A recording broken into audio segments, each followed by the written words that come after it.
Graça e paz, meu amado irmão, minha amada irmã em Cristo Jesus. Estamos de volta no projeto Auxílio ao Mestre e hoje nós estamos estudando a lição de número 1, a lição que fala sobre a Palavra de Deus, revelada, inspirada por Deus. E nós já preparamos o primeiro vídeo relacionado ao primeiro e segundo tópicos e agora estaremos estudando o terceiro e o quarto tópico dentro desse nosso vídeo. Tópico de número 3, inspiração plena e verbal. Nós acreditamos que a Bíblia ela é inspirada por Deus de Gênesis a Apocalipse. E há também a inspiração verbal. Aquilo que foi escrito da forma que foi escrita também foi inspirado por Deus. Vamos lá, meu amado, subtópico de número 1. Inspiração plenária. De Gênesis a Apocalipse. Deus, segundo o seu propósito, levantou homens divinamente inspirados pelo Espírito Santo para escreverem as Sagradas Escrituras. Cada livro tem seu propósito pré-estabelecido por Deus. Meu amado, de Gênesis a Apocalipse, a palavra de Deus ela é uma revelação plenária. Não há nenhum livro mais inspirado ou menos inspirado. Todos os livros foram revelados e inspirados. Nós acreditamos plenamente que a Bíblia, ela é Bíblia revelada e inspirada por Deus de Gênesis a Apocalipse. Não existe alguns são da corrente teológica que parte da Bíblia é inspirada e parte não é inspirada. Eles não creem na revelação plenária. Meu amado, a Bíblia de Gênesis e Apocalipse, as verdades elas estão entrelaçadas. É como uma teia, é toda interligada uma na outra. Principalmente quando nós estudamos escatologia. Nós vamos ver escatologia bíblica lá no livro de Gênesis, a semente da mulher que esmagaria a cabeça da serpente. Nós vemos escatologia lá no livro de Isaías, no livro de Daniel, de Ezequiel, de todos os profetas. Nós vemos escatologia no Novo Testamento. Então, são livros que estão interligados. E todos eles são inspirados, porque a Bíblia ela não entra em choque. Nós acreditamos na inspiração plenária. Tudo na Bíblia, de Gênesis a Apocalipse, foi inspirado por Deus, e não em parte. Uma reflexão que eu faço. Se assumirmos o postulado da crença da revelação parcial e não plenária da Bíblia, corremos o sério risco de relativizar os preceitos universais nela contidos, os quais são a expressão da vontade e da mente de Deus para o homem. Olha o perigo. Se nós adotarmos o postulado que a Bíblia ela tem revelação parcial e não plenária, nós vamos entrar num perigo muito grande. Qual é o critério que vai ser adotado para definir se determinado texto foi inspirado ou não por Deus? Qual passagem teria tido a revelação de Deus ou não? Qual critério seria adotado? Você já imaginou o perigo? Que o grande perigo também seria em relação que relativizar os preceitos universais. Os conceitos bíblicos, eles não se restringem a um povo, uma cultura. Os preceitos bíblicos, os mandamentos bíblicos, as orientações bíblicas, a vontade e a mente de Deus, ela está para qualquer povo, em qualquer época, em qualquer sociedade. São conceitos universais. E qual o critério que nós usaríamos? Então, nós somos do postulado, nós da Assembleia de Deus, que a Bíblia ela é a revelação plenária, de Gênesis a Apocalipse. Amém, meu querido? Então, nós não cremos na revelação parcial, cremos numa revelação plenária. Segundo subtópico, inspiração verbal. Cada autor da Bíblia escreveu a partir da sua capacidade intelectual, realidade vivida, contexto histórico e cultural. Deus não escolheu homens desprovidos de intelecto, mas homens sensíveis à sua voz e divinamente inspirados. Meu amado, a inspiração verbal, ela diz que todo o texto que entrou na Bíblia teve uma inspiração de Deus da forma como ele foi escrito, a forma literária. Quando você vê um escrito, por exemplo, de Pedro, é diferente do escrito, por exemplo, de Paulo. Alguns escritos na Bíblia, os críticos literários percebem que é uma carta de Paulo por causa do estilo que foi escrito, a forma, a saudação, a experiência. Alguns são do postulado que foi Paulo que escreveu a carta aos Hebreus, outros acham que é Apolo, por quê? O texto mostra alguém que é judeu, que tinha um conhecimento teológico muito grande das Escrituras, e ele tece vários pontos de vistas ali, analisando o texto bíblico. Aquilo ali é inspiração verbal. A forma como ele escreve e como ele coloca as palavras foi uma forma verbal inspirada por Deus. Isso que nós entendemos, que Deus não chegou, como eu já disse no vídeo anterior, que é psicografia, que é aquela pessoa que tapa os olhos e vai escrevendo com a mão, com os olhos fechados, o que o Espírito Santo está transmitindo. Não é assim não, meu irmão. Na Bíblia, Deus usou formas diferentes, autores diferentes, com realidades distintas uma do outro, socialmente. Para Pedro, Jesus usa uma linguagem: vem após mim, eu farei de você pescador de homens. Pedro, ele tinha uma forma de escrever diferente de outros escritores da Bíblia. Quando você pega, por exemplo, Salomão, a forma dele escrever e como ele coloca as palavras é muito diferente de outros autores. Então nós vemos aí a inspiração verbal. A forma como foi escrita também passou pela inspiração da parte de Deus.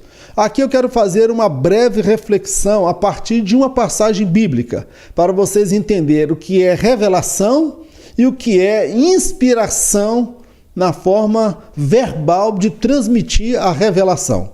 O profeta Natan recebera de Deus a revelação e a incumbência de repreender Davi em virtude dos seus pecados. Todavia, o profeta usou de sabedoria e estratégia quanto à forma de transmitir a mensagem. Olha a situação do profeta Natan. O Senhor vira para ele e falou: Natan, vá lá e diz para Davi que ele é homicida, ele matou Urias, diga para ele que ele é adúltero, ele tomou uma mulher que não é dele, diga para ele que ele é mentiroso, que ele quebrou os mandamentos. Então Deus traz para ele uma revelação, que ele havia pecado, que ele havia escrito carta, que ele arquitetou contra a vida de Urias. Então, observa a situação do profeta. Ele recebeu de Deus a revelação, mas como ele iria transmitir aquela revelação? Aí nós vemos também a inspiração. A inspiração é a forma como vai ser passada e transmitida a revelação. E o profeta, ele chega diante de Davi e conta uma história que nós conhecemos. Um homem tinha mais de 1000 ovelhas e o empregado dele tinha apenas uma ovelhinha. Daí um dia veio um amigo dele para um banquete, para uma festa, e este senhor mandou pegar a única ovelha do seu servo, deixando ele triste, desconsolado. Davi, o que você faria com um homem desse? Ele fala: eu mataria esse homem. E o profeta diz: Davi, é você o homem. Vocês estão entendendo? A revelação foi o pecado e a repreensão que Deus revelou para o profeta Natan. A inspiração é a forma como Natan contou a revelação. Ele passou para Davi, mas ele fez que Davi primeiro compreendesse, se enquadrasse e desse a sentença, porque afinal de contas ele era o rei, ele poderia ter uma reação violenta caso o profeta viesse apontando o dedo no seu nariz. Isso passou pelo quê? O conhecimento, a capacidade intelectual, a experiência de vida, a formação do profeta Natan e a inspiração que Deus deu para ele para transmitir a mensagem. Aí eu uso esta imagem aí Você pode observar, eu uso esta imagem para fazer uma comparação, para você compreender o que é a revelação e o que é a inspiração. Vamos usar essas garrafas. As garrafas, elas são os profetas, os escritores. Agora, o que tem dentro delas é a água, que seria a revelação. Então, a revelação é o que está dentro. A forma como essa revelação vai ser transmitida, ela não é tão importante, porque o que importa é o conteúdo.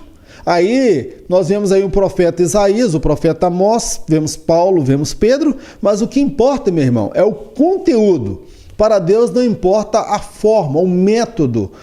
Nós vemos que Deus usou esses homens, segundo o propósito dele, e usa essas garrafas. Cada uma tem uma forma diferente.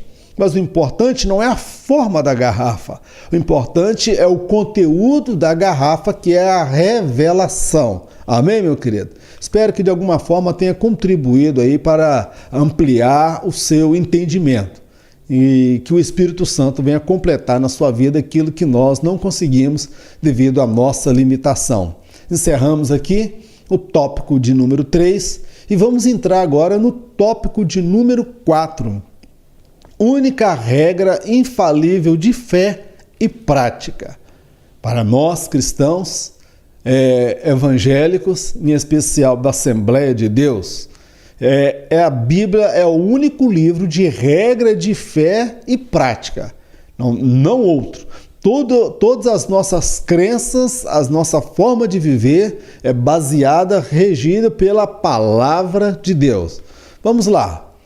Subtópico de número 1, proveitosa para ensinar. A Bíblia não foi escrita em uma linguagem acadêmica ou científica, porém, não há outro livro no mundo que contenha ensinamentos tão sólidos e eternos. Nela é possível aprender o caminho que conduz ao céu ou o caminho do inferno. Observa, a Bíblia é um livro, ela é proveitosa para ensinar. Eu sou da opinião que a Bíblia ela é o maior tratado de psicologia, de sociologia, porque eu vejo sociologia dentro da Bíblia, principalmente nos 10 mandamentos. Nós vemos ali a sociedade, como ela precisa ser organizada, com leis pré-estabelecidas. Eu observo um tratado conteúdo histórico a Bíblia, porque ela não fala numa linguagem científica. Ela foi escrita em uma linguagem simples. Mas quando a Bíblia fala de ciência, ela nunca erra quando ela fala. Então a Bíblia ela é proveitosa para ensinar. Mas o maior ensino que a Bíblia traz é em relação à eternidade. Amém, meu amado? Em relação à eternidade. Todos aqueles que creem na Bíblia e obedecem à Bíblia não perdem nada, porque eles alcançarão a promessa de Deus. Por outro lado, aqueles que dizem não crer na Bíblia, que a Bíblia é escrita por homens, foi escrita por homens, mas inspiradas por Deus. Eles não acreditam que há um Deus, uma mente brilhante, um ser supremo por trás da Bíblia. É só uma questão de tempo, porque daqui a pouco eles estão mudando de ideia. Sabe por quê? Aqueles que partiram não acreditando na Bíblia, pode ter a certeza, mudaram de ideia. Porque na eternidade, eles descobriram que de fato há o inferno. Lá na eternidade, descobriram que há a condenação. Na eternidade, descobriram que tudo que se pregava nas igrejas acerca de valores, princípios, moral, acerca de ética, do caráter, da santidade de Deus, ele descobriu tudo isso. Então, meu irmão, a pessoa ele pode se dizer não acreditar na Bíblia, não acreditar em Deus por um determinado tempo. Mas depois, com o tempo, ele muda de ideia, porque quando ele cruza a linha da eternidade, ele descobre que a Bíblia era verdadeira. Então, meu irmão, a Bíblia ela é proveitosa para ensinar.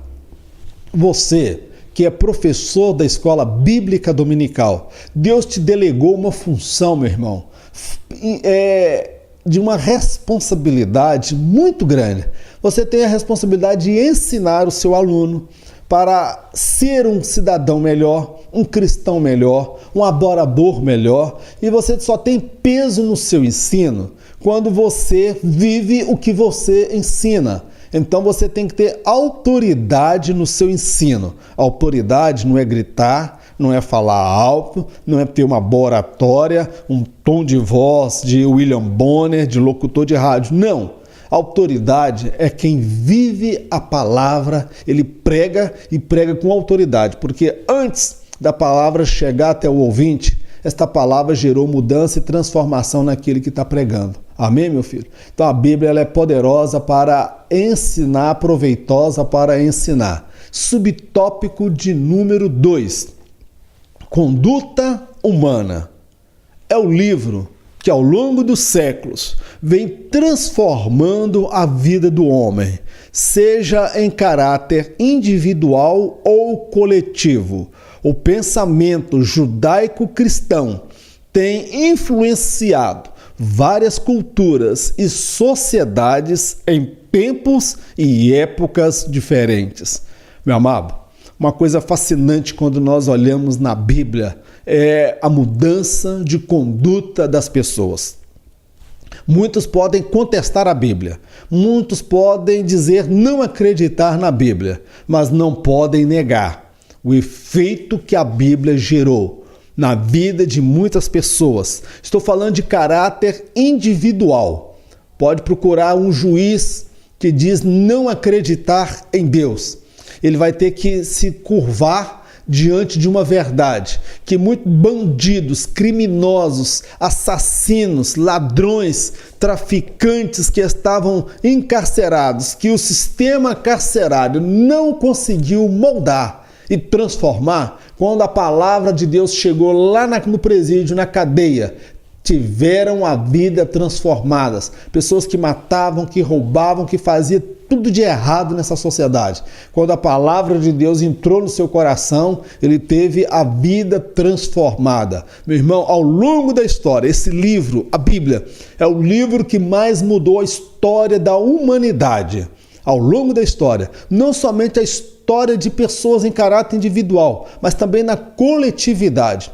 A sociedade que nós vivemos, a sociedade europeia, América, é uma sociedade que o quê? Cujo pensamento é um pensamento fundamentado no pensamento judaico-cristão, a partir do conhecimento da lei de Deus, da Bíblia. Então, muitas leis, muitas constituições, muitas coisas foram firmadas, idealizadas a partir da palavra de Deus, a partir da Bíblia. Meu irmão, a Bíblia é o livro que mais transformou a vida do homem ao longo da história. Ela muda a conduta, ela muda o estilo de vida daquele que se sujeita, daquele que se abre. Eu tive a minha vida transformada, porque a palavra de Deus está escrita: e conhecereis a verdade, e a verdade vos libertará. Esta verdade, ela continua libertando.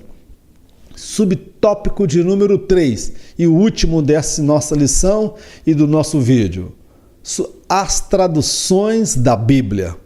As verdades contidas na Bíblia são universais, pois diz respeito a todos os homens, independente da língua ou cultura. As traduções para outras línguas em nada diminuem seu poder ou sua eficácia, pois Deus zela sobre ela para a cumprir. É maravilhoso quando você vê a tradução da Bíblia. A Bíblia, meu amado, quando eu leio a Bíblia, dá a impressão que Deus é brasileiro, que quem escreveu a Bíblia era um escritor brasileiro. O alemão, quando lê a Bíblia, ele tem a sensação que o escritor é brasileiro, é alemão.